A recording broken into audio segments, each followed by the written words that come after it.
सत्संगत जी, प्यार से कहना धन निरंकार जी। ये जो कायम दायम रहने वाला सच, जो समय के साथ बदलता नहीं है, और वही बात कि हम सब जो आए हैं, उत्पन्न हुआ है हमारा, ये निरंकार ही है जो हर एक चीज़ का शुरुआत भी इसी में है और अंत भी यही लेता है। तो वैसे ही ये मनुष्य के जो शरीर में हमारी जो आत्मा है, ये इस परमात्मा का ही अंश है, और कैसे इसी के ही आधार में अगर हम अपना जीवन बिताएं तो वो ही जीवन हमारे लिए एक बहुत ही हमारे अच्छाई के लिए हमारे साथ आगे बढ़ेगा। तो जैसे अभी बार बार जिक्र भी हो रहा था कि ये शहर तालों के साथ जुड़ा हुआ है, क्योंकि यहाँ के बहुत ही मशहूर है ताले। तो कैसे कोई महात्मा ने भाव रखा कि हर ताले की चाबी की बात होती है, और कोई महात्मा ने ये भाव रखे कि ये मन में अगर ताला लग जाए तो फिर जो भी गलत भाव होते हैं ये मन में ही वो घुस ही ना सकें। तो वैसे ही दासी के भी जहन में आया कि अगर ये निरंकार जो है वो हर ताले की चाबी है, हर समस्या का हल है, कि कैसे हम अगर किसी भी चीज़ में पढ़ें, अगर हम ये मान के चलें कि आज की युग में अगर दुनिया में देखें तो जंजीरें बहुत हैं, और ये जंजीरों पे अपने अपने रंग के ताले लगे हैं, कहीं पे जात पात के ताले लगे हैं, कहीं पे और ऐसे जो जकड़ के एक अपने आप को हमने बांध लिया है। हम हर एक में ये परमात्मा नहीं देख पा रहे, हम हर एक को अपने आप से नीचा देख रहे हैं। तो ऐसे जो भी द्वेष भाव हमारे अंदर आ रहा है, ये जंजीरों के तालों को अगर ये ब्रह्म ज्ञान रूपी चाबी से हमने खोल दिया, अपने आप को, अपनी रूह को आज़ाद कर दिया, तो दातार उस तरह भी सभी पे कृपा करे कि जैसे ये शहर का नाम भी अलीगढ़ है, तो ये जो अली का जो गढ़ है, वैसे ही हमारा मन बन जाए जिसमें ये परमपिता परमात्मा, ये अली मौला, ये गॉड, ये इस तरह बस जाए, निरंकार पल पल हमारी ज़िंदगी में इस तरह शामिल हो कि फिर हम एक अपनी जीवन में ऐसी खूबसूरती ला सकें अपने आप के अंदर, और जिसके भी हम संपर्क में आए उनके अंदर। पर शुरुआत हमें जो करनी है वो अपने अंदर से ही करनी है, कि कैसे हम अगर प्रतिदिन ये निरंकार का एहसास करेंगे, सोचें कि हमारा मन साफ रखना है, हमने ये महान जो हमारा विश्वास को एक अटूट बनाना है, उसको करने का सिर्फ एक ही तरीका है कि हम मन से इस निरंकार के साथ जुड़े रहें। और उसको और मजबूती देने के लिए ये सत्संग का भी जो आज आयोजन है या करते हैं, उसके पीछे बात सिर्फ इतनी है कि हम ये एहसास कर पाएंगे, हम अपने लिए, अपने समाज के लिए, ये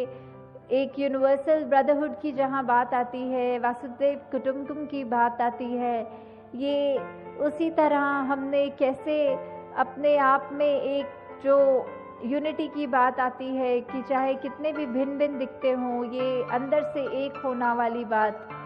तो ऐसी कितनी ही चीज़ें हैं जिसको हम सत्संग रूप में आते हैं तो हमारे जीवन के वो पहलू को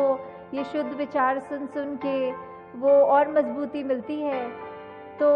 उसी प्रकार जब हम ये सिमरन का भी सहारा लेते हैं, उससे भी हमारे मन के जो भी भाव हैं वो निरंकार के आगे अरदास रूप की, जितना भी हमने अगर कोई जाने अनजाने गलती करी तो उसको बख्शवाने की बात, अपने आप को उस तरह अपना अस्तित्व ख़त्म करने की बात। तो वहाँ ये जो सिमरन का हमने सहारा लिया,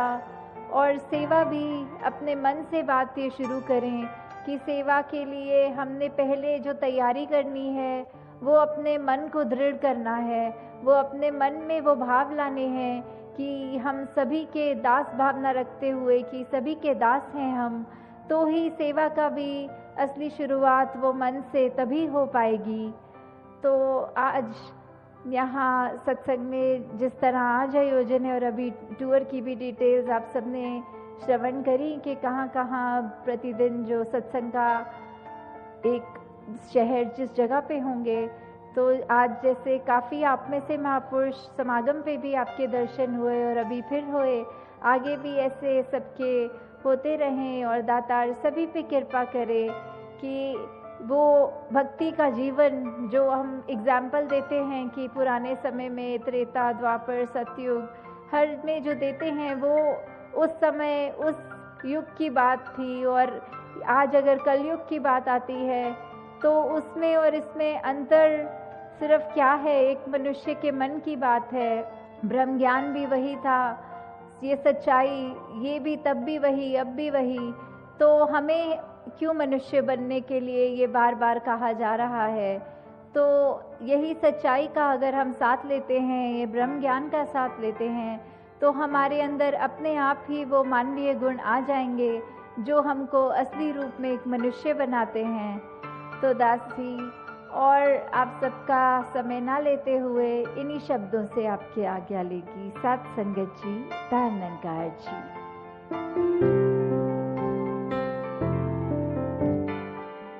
सात संगत जी, प्यार से कहना धन निरंकार जी। सात संगत जी, जिस तरह पुराने भी संतों ने यही जिज्ञासा डालने के लिए और यही बताया है कि जो एक शरीर है, जो मनुष्य का देह है, वो सबसे ऊंचा माना इसीलिए जा रहा है बाकी योनियों से, क्योंकि इसी शरीर में रहकर हम इस निरंकार की प्राप्ति कर सकते हैं। क्योंकि जैसे बाकी योनियों में तो निद्रा, भोजन, भोग, भय ये सब होता है, तो ऐसा क्या अलग है इस मानव शरीर में। वो यही बात है कि हम इसी शरीर में रहते हुए अपना लोक भी सुखी कर सकते हैं और परलोक भी सुहेला कर सकते हैं। और इसमें ही जिस तरह हम बचपन से भी सुनते आए हैं कि इसी के कंटेक्स्ट में कहा जाता है कि हीरे जैसा ये जो हमारा ज़िंदगी मिला है उसकी कीमत जो है हीरे जैसी, उसको हम कौड़ी के मोल पे उसको व्यर्थ गवा देते हैं। अगर अपने असली आत्मा को, इस परमात्मा का जो अंश ही है, उसकी जानकारी ना दे पाएँ, उसके साथ मिला ना पाएँ, तो फिर ये पूरा जीवन व्यर्थ ही है। जैसे ये उदाहरण के तौर पे एक राजा की कहानी जो बचपन में सुनी थी कि उसने अपनी प्रजा में एक सभी को एक चांदी का सिक्का दिया और बोला कि इससे आप सबको ऐसा कुछ करना है कि इसकी संभाल हो जाए, क्योंकि ये बहुत ही कीमती है। और करते करते उसने अगले महीने जब सबसे फिर पूछा कि आपने कैसा किया कि ये जो इतनी कीमती चीज़ दी गई है ये बढ़े, तो किसी ने बोला कि हमने इसको व्यापार में लगा के और बढ़ा दी है और इससे इस एक सिक्के की कीमत अब बहुत ज़्यादा सिक्कों में आके मिल गई है। किसी ने कोई कहानी बताई अपनी, किसी ने कुछ, और एक व्यक्ति कहता कि मैंने तो जो आपने सिक्का दिया था उसको ज़मीन में गाड़ दिया है, अब वो कहीं जाएगा नहीं, वो एक ही स्थान पर टिक गया है, इस तरह मैंने उस सिक्के की संभाल कर ली है। तो राजा उसको समझाता है कि ये सिक्का इतना अनमोल है कि इसकी कीमत मिट्टी में गाड़ने के लिए नहीं है, पर इससे इजाफा और करने के लिए है। इसको इस तरह काम पे लगाओ और ना कि इतनी कीमती चीज़ का मोल इतना घटा दो।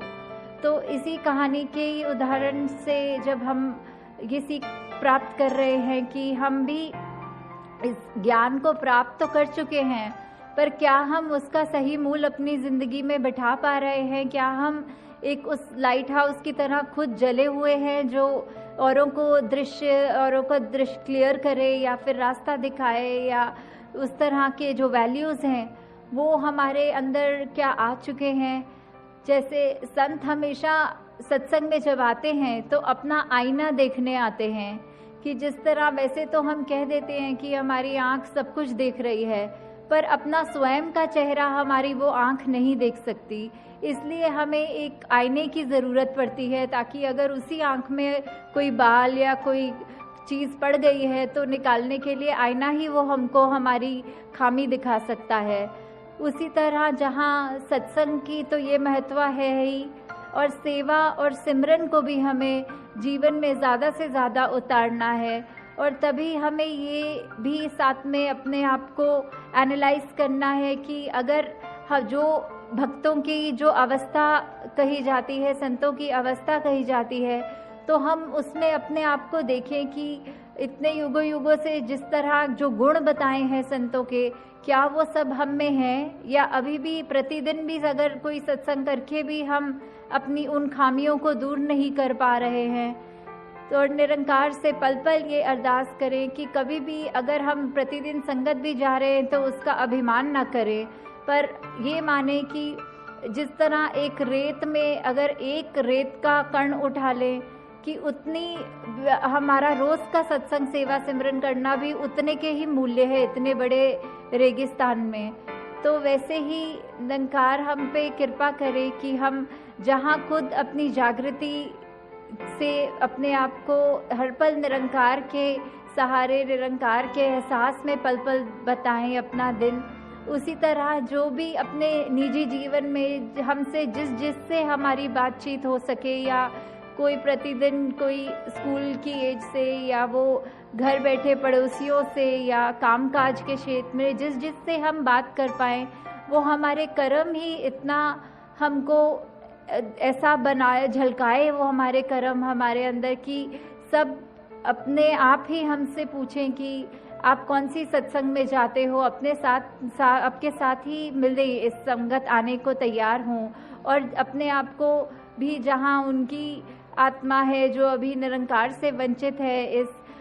परमपिता परमात्मा का ज्ञान नहीं है, वो भी जल्दी से जल्दी अपने ये जीवन मरण के मुक्त को खत्म कर पाएं। साथ संगत जी प्यार से कहना, धन निरंकार जी।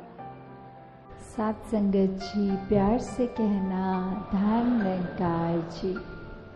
कि कोई फर्क जो होता है तो वो सारे फर्क ये ब्रह्म ज्ञान की दात प्राप्त करके वो मिट जाते हैं, क्योंकि जब ये बात ही पता चल जाती है कि एक ये जो रोशनी है परमात्मा के रूप में, वो रोशनी हमारे अंदर भी है, सामने वाले के अंदर भी है, तो तभी जैसे दासी के पीछे भी ये जो लाइंस लिखी हैं हरदेव वाणी के, कि किस तरह ये अंधेरा छटना ही जब है तो ही ये रोशनी ये कार्य होता है, कि जैसे अंधेरे में तो दीपक हम अगर जलाएंगे तो कितनी भी पुरानी वो अंधेरा हो उस कमरे में, वो उसी पल जगमगाने लगता है। तो वही कर्म ये ब्रह्म ज्ञान का हमारे जीवन में है कि हम चाहे पहले अपने आप में वो क्लैरिटी नहीं थी, पर अब जब वो आ गई तो सब साफ दिख रहा है, सब जिस तरह जो है वैसा ही दिख रहा है, अपने असली रूप में हर एक को हम देख सकते हैं। तो वैसे ही जैसे एक वो लाइन भी है कि the light with in you cannot diminish, कि अपने अंदर हमारे जो ये एक रोशनी है वो डिम भी नहीं हो सकती, वो कम भी नहीं हो सकती, वो बंद भी नहीं हो सकती, क्योंकि यही वो रोशनी है जो सदैव से है और जिसकी वजह से सब कुछ जगमगाता है, जो हर एक ज़र्रे ज़र्रे में है वो वही रोशनी है। तो हमें भी बस यही बात याद रखना है कि अंधेरे से तो हम कभी भी, अंधेरा नहीं है जो वो बंद होए, पर सिर्फ एक रोशनी है जो अंधेरा बुझा सकती है। तो वैसे ही हम सबको भी वो रोशनी बनना है। हम सबको, हमें जहाँ सद्गुरु बाबा हरदेव सिंह जी महाराज भी वो अक्सर बात कहते थे कि अगर हम पहले तो मोमबत्ती की तरह, वो कैंडल लाइट की तरह खुद तो जगमगाएं, और फिर हमारे साथ जो भी वो बुझे हुए कैंडल्स हैं उनको भी जगमगाने का एक ज़रिया बन सके। और अगर हम वो कैंडल नहीं भी बन सकते, वो कैंडल लाइट हमसे इमिट नहीं हो सकती, तो फिर एक आईना, एक शीशे का काम करें कि चलो खुद अगर उस रूप में नहीं जग पा रहे तो कम से कम ये रोशनी उसको रिफ्लेक्ट करके तो ये जगमगाहट कायम रहे। तो वही बात कि ले देखी कि जब हम दिवाली की बात करते हैं तो वो सिर्फ एक दिन की बात नहीं, एक कोई तिथि के साथ या एक कोई घटना के साथ नहीं जुड़ी, वो तो सिर्फ यही बात है कि असली रूप में जो दिवाली है वो हमारी रूह की दुआली है कि हमारा जो अंदर रूह है वो कैसे एक रोशनी के साथ हमेशा जगमगाए, फिर चाहे कैसी भी हवा, आंधी, तूफान कुछ भी आए, वो जो लौ है वो कभी नहीं बुझ सकती, क्योंकि ये कायम दायम रहने वाली ये लौ है, ये मशाल है। तो दातार अंत में दासी और समय नहीं लेगी, बस यही बात कि कैसे हमें इस ब्रह्म ज्ञान, इस निरंकार का ये जो रोशनी हम पे है वो हम अपने अंदर उस तरह कायम रखें कि हम चाह कर भी नहीं फिर बुझ पा रहे। ये शरीर भी जब मिट जाएगा तो भी ये लौ नहीं मिटेगी, ये अपनी और बड़े विस्तार में विशाल के साथ ही जुड़ेगी। तो ऐसे हमें भी जहाँ आज ये खुशियों के मौके मिल रहे हैं उसमें हम अपने मन को जहाँ हर्षित महसूस कर रहे हैं,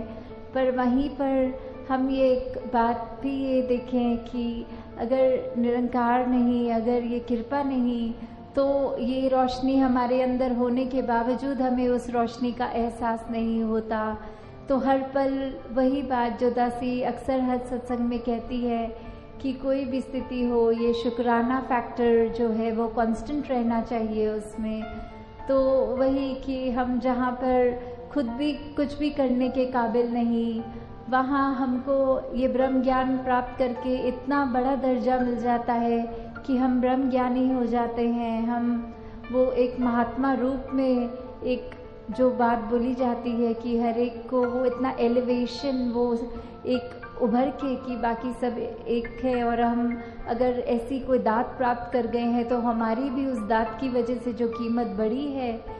तो हम बस वो कीमत, वो मूल जो वो ब्रह्म ज्ञान है उसको हमेशा याद रखें और उसकी रोशनी से खुद भी चमके और ये नूर घर घर पहुँचे। साथ संगत जी, प्यार से कहना, दान निकार जी।